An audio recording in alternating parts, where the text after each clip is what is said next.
அனைவருக்கும் வணக்கம். அனைவருக்கும் வணக்கம். அதாவது பார்த்தீங்கன்னா, நேத்து இந்த வேதகால கல்வியினுடைய பண்புகள் அதெல்லாம் பத்தி பார்த்தோம்.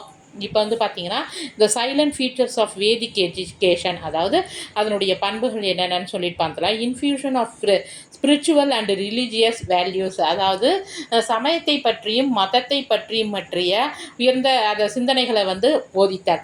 அடுத்து character formation and personality development, ஒரு தனிப்பட்ட ஒரு மனிதருக்கு வந்து பார்த்திங்கன்னா வேத கல்வியிலேயே இதெல்லாம் இருந்திருக்கு.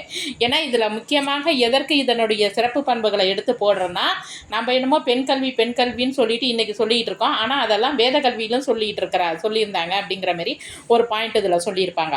அதாவது character formation and personality development, ஒரு தனித்தன்மையை உருவாக்கி அவங்கள வந்து ஒரு ஒரு ஒரு அடையாளமிக்க மனிதராக உருவாக்குவது பார்த்திங்கன்னா வேத கல்வியாக இருக்கும். Development of civic personal responsibility and social values, அதாவது என்னதுன்னா நம்ம அதாவது சமூக பொறுப்புணர்வுள்ள ஒரு மனிதனாக மாற்றுவது வேத கல்வி அப்படிங்கிறாங்க. நாலேஜ், அறிவு. அடுத்து எய்ம்ஸ் ஆஃப் எஜுகேஷன், கல்வியின் குறிக்கோள்.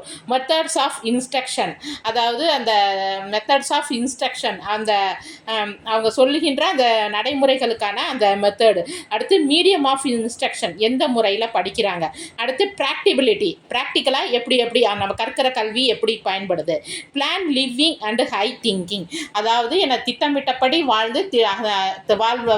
வாழ்தல், அதை பற்றி உயர்வாக சிந்தித்தல். அடுத்து high place to Indian culture, அதாவது நம்மளுடைய இந்திய கலாச்சாரத்தின் உயரிய பண்புகளை வந்து கற்றறிதல். அடுத்து commercial education and mathematic education, வணிகவியல் தொடர்பான கல்வி மற்றும் கணிதவியல் தொடர்பான கல்விகள். அடுத்து ஃபீமேல் எஜுகேஷன், இது ரொம்ப முக்கியமானது, அதாவது பெண் கல்வி அப்படின்னு சொல்லிட்டு வேதகால கல்வியில் இதையும் ஒரு முக்கியமான பாயிண்ட் அப்படின்னு சொல்லிட்டு கொடுத்துருக்குறாங்க. இது எல்லாத்தையும் கொஞ்சம் பார்த்துக்காங்க. ஏன்னா இதில் வந்து நமக்கு அவங்க 4 ஆப்ஷன் கொடுக்கும்போது இதில் மன்னிக்கணும், ஏதாவது ஒரு 2-3 கொடுத்து அது தொடர்பான ஆன்சர் வைக்கிறதுக்கெல்லாம் வாய்ப்பு இருக்குது. இந்த புக்கு வந்து ரொம்ப சிம்பிளாக இருக்குது. இந்த அடிப்படையை தெரிஞ்சுக்கிட்டோம்னா நம்ம போதும்.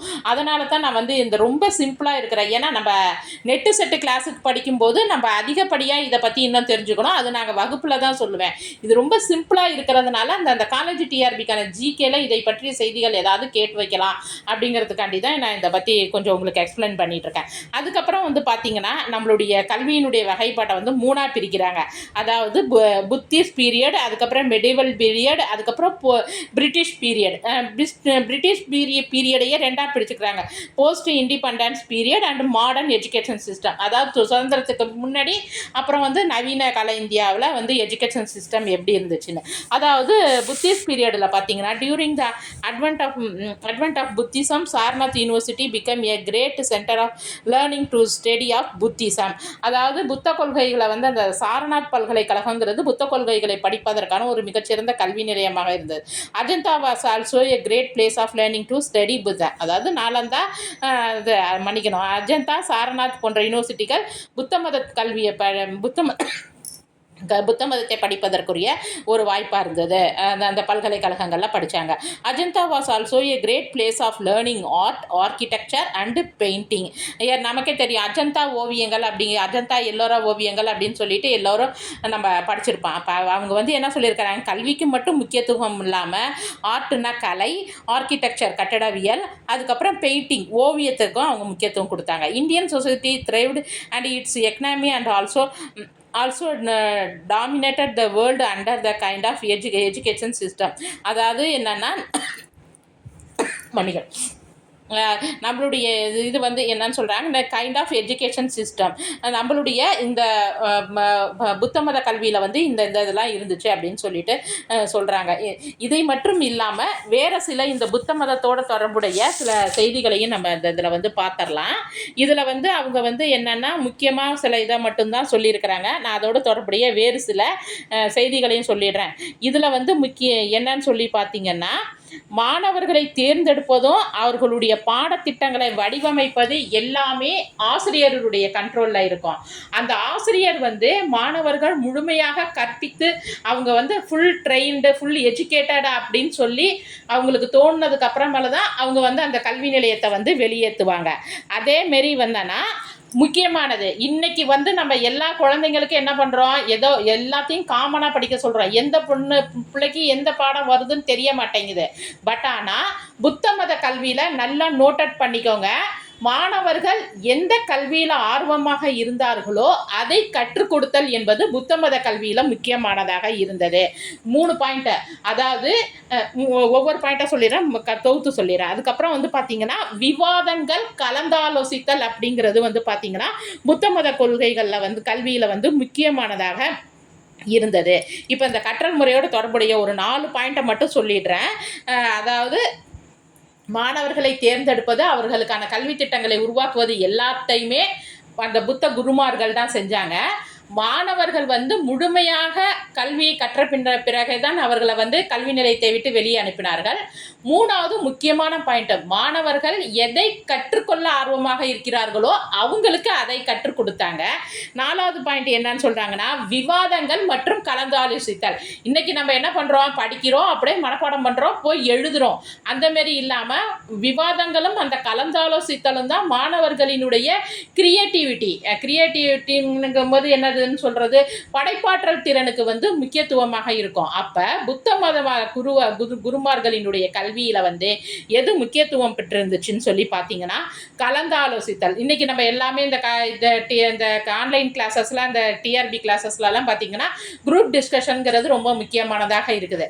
அந்த வகையில் பார்த்தீங்கன்னா இந்த கலந்தாலோசித்தல் மற்றும் விவாதங்கள், நீ சொல்றது சரியா, நாங்க சொல்றது சரியா, சரின்னு வந்து மனசு போன போக்கில் சொல்றது இல்லை, அதற்கான காரணங்களை எடுத்து நிறுவுதல். அந்த காரணம் தெரிஞ்சிருக்கிற அளவுக்கு நம்ம அந்த பாடத்தை பற்றி படிச்சிருக்கிறோமா அப்படிங்கிறது தான் இதுலலாம் முக்கியத்துவமானதாக இருந்தது. அடுத்து பார்த்தீங்கன்னா மெடிவல் இது, அதாவது இடைக்கால இந்தியாவில்னு சொல்லி பார்க்கும்போது இந்த முஸ்லீம் ஆட்சியாளர்களினுடைய அந்த பள்ளிகள் தான் இந்த இடைக்காலத்தில் வருது. தி சிஸ்டம் இதேமாரி புத்த குருமார்களுடைய கல்விகள்ங்கிறது ஓரளவுக்கு வந்து சமயமும் மதம் சார்ந்த கல்வியாகவுமே தான் இருந்தது. அடுத்து பார்த்தீங்கன்னா the system consisted of primary and secondary levels and even colleges. அதாவது என்னது, ஆரம்ப பள்ளி, அப்புறம் வந்து என்னது செகண்டரி மேல்நிலை பள்ளி மற்றும் கல்வி நிலையங்களை எல்லாம் வந்து இதில் இது இடைக்கால கல்வியில் வந்துருச்சு. அடுத்து colleges war established at Fatehpur Sikri, Agra, Delhi and other places. Education system based on Hindu philosophy also existed side by side. அந்த ஃபதேபூர் சிக்ரி, ஆக்ரா, டெல்லிங்கெல்லாம் வந்து பல்கலைக்கழகங்கள் நிறுவனாங்க. அது மட்டும் இல்லாமல் எஜுகேஷன் பேஸ்டு இந்திய தத்துவத்தின் அடிப்படையில் கல்வியானது இருந்தது அப்படிங்கிற மாதிரி சொல்கிறாங்க. இந்த பிரிட்டிஷ் பீரியடையும் மாடர்ன் சிஸ்டத்தையும் பற்றி நாளைக்கு சொல்கிறேன். இந்த இடைக்கால இந்தியாவிலேயே வேறு சில செய்திகள்லாம் இருக்குது, அதை நான் இப்போ சொல்லிடுறேன். அதாவது அந்த இவர்கள் நிறுவிய, இதை முதல்ல நல்லா ஞாபகம் வச்சுக்கோங்க, இவர்கள் நிறுவிய அந்த தொடக்கப்பள்ளி வந்து என்னன்னு சொல்லி பார்த்தாங்கன்னா மக்தாப் அப்படின்னு சொல்லிட்டு சொல்கிறாங்க. நல்லா ஞாபகம் வச்சுக்கோங்க. இவர்கள் நிறுவிய, அதாவது முஸ்லீம் ஆசிரியர்கள் நிறுவிய தொடக்க பள்ளிகள் வந்து மக்தாப். இடைநிலை பள்ளிகளை வந்து என்னன்னு சொல்கிறாங்கன்னா மதரசா. நம்ம இந்த நார்மலாகவே வந்து நம்ம சுற்றுப்புறங்களில் பார்க்கும்போது இஸ்லாமிய மதத்தை சார்ந்தவர்கள் இந்த மதரசாக்கு போய் பிள்ளைங்க படிக்கும்போதுன்னு சொல்லி பார்த்தீங்கன்னா நான் நினச்ச வரைக்குமே அது அரபு கற்றுக் கொடுக்குற ஒரு இடம் அப்படின்னு சொல்லி தான் இது பண்ணுறேன் நினச்சிக்கிட்டு இருந்தோம். ஆனால் ஆக்சுவலாக மதரசா அப்படிங்கிற அந்த சொல்லு வந்து பார்த்தீங்கன்னா இடைநிலை பள்ளி அப்படிங்கிறத வந்து குறிக்குது. இது ஒரு நல்ல முக்கியமான பாயிண்ட், இதை நோட்டட் பண்ணிக்கோங்க. அடுத்து பார்த்தீங்கன்னா இந்த குடிமை பணிக்கான இந்த மதரசாக்களினுடைய முக்கிய பணின்னு பார்த்தீங்கன்னா குடிமை பணி மற்றும் கல்வி அளிப்பது. டெல்லி முக்கியமான இன்னொரு பாயிண்ட்டு, டெல்லியில் மதரசாவை நிறுவிய முதல் ஆட்சியாளர் இல்டுமிஷை பற்றி நம்ம இந்த நிறைய படிச்சிருக்கிறோம். ஏன்னா இந்த டிஎன்பிசி படிக்கும்போது நாங்கள் அந்த இல்டுமிஷை பற்றியெல்லாம் சொல்லி கொடுத்துருப்போம். அதற்கப்புறம் பார்த்திங்கன்னா இந்த இடைக்கால இந்த கல்வி முறைகளில் முக்கியமானதுன்னு சொல்லி பார்த்தீங்கன்னா அரபு இலக்கியம், இலக்கணம், தத்துவம் மற்றும் இந்த மாதிரியான இதுக்கெல்லாம் வந்து முக்கியத்துவம் வாய்ந்ததாக இருந்துச்சு அப்படின்னு சொல்கிறாங்க. இதில் முக்கியமான இன்னொரு பாயிண்ட், எப்படி இல்டுமிஷ் முக்கியமானதோ இந்த ராஜா ஜெய்சிங்கிறவர் அறிவியல் பாடங்கள் கற்பிப்பதை ஊக்குவித்தார். அதுக்கப்புறம் டெல்லியில் கியாசுதீன் மதரசா, இப்போ நம்ம ஏற்கனவே இந்த புக்கில் படிச்சிருப்போம், டெல்லி ஆக்ராலலாம் வந்து நிறுவனாங்க அப்படின்னு சொல்லிட்டு.